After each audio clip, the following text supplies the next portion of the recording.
Компания Yamaha выделяется из основной японской четверки мотопроизводителей тем, что ставит дизайн во главу угла, даже если это технически усложнит производство мотоцикла.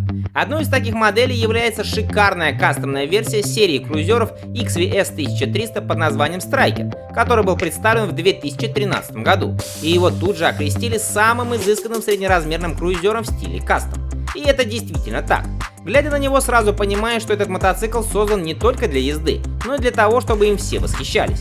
Внешний вид чоппера гарантированно заставит оборачиваться всех прохожих, а производительность и звук двигателя заставит владельца этой красоты улыбаться весь день.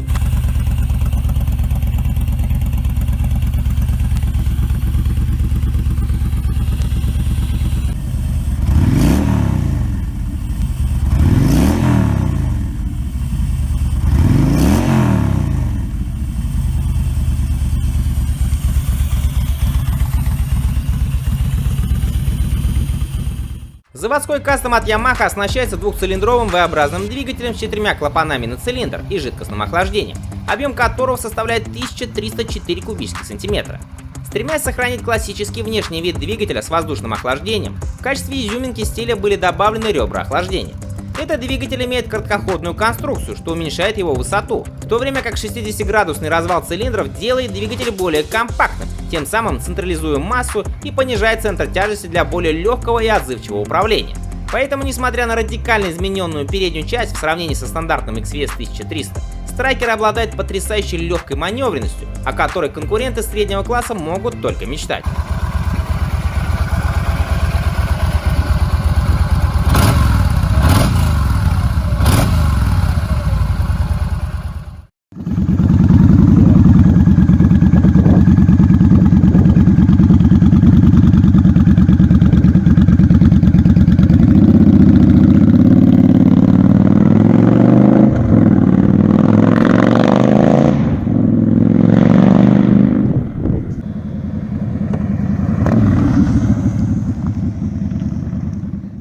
Цилиндры двигателя имеют керамическое композитное покрытие, которое обеспечивает равномерное рассеивание тепла, а также снижает трение и вес, плюс увеличивает срок службы двигателя.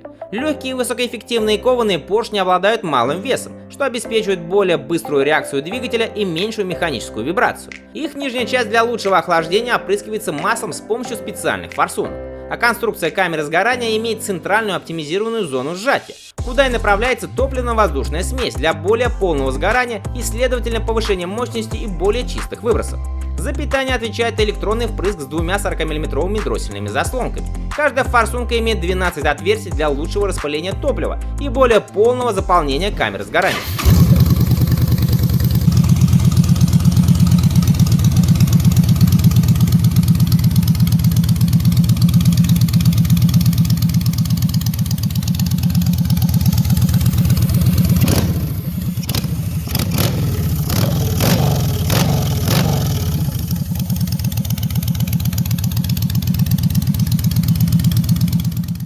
Благодаря проделанной работе инженеров, силовая установка выдает 73 лошадиные силы при 5500 оборотов в минуту и 106 ньютон-метров крутящего момента при 4000 и обеспечивает разгон 300-килограммового красавца от 0 до сотни за 5 секунд.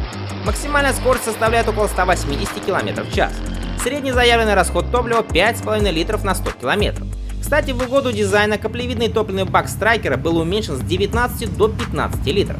За комфорт передвижения отвечает наклонная 41-мм передняя вилка с ходом 135 мм.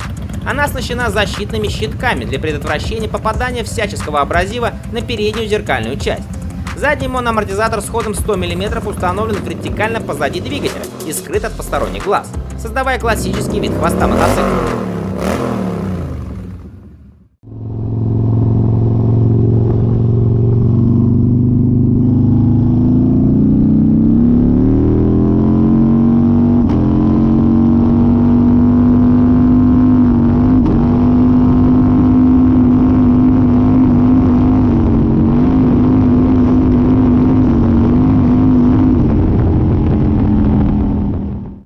За торможение Страйкера отвечает один 320-мм тормозной диск с двухпоршневым суппортом вместо двух 298-мм у всего остального семейства. Это, видимо, потому, что Страйкер самый легкий из них. Сзади установлен один диск диаметром 310 мм. Как вы успели заметить, на этом мотоцикле используется не требующая особого обслуживания система ременной передачи. Ремень оснащен карбоновыми шнурами для дополнительной прочности. Он мягко и бесшумно принимает крутящий момент от пятиступенчатой коробки передач. В заключение хочется отметить, что всегда есть несколько мотоциклов, которые выделяются на фоне ежегодно выпускаемых новинок, и чаще всего выдающаяся модель создает именно компания Yamaha. А Striker, к сожалению, покинул сборочный конвейер, как и вся линейка XVS 1300 в 2017 году.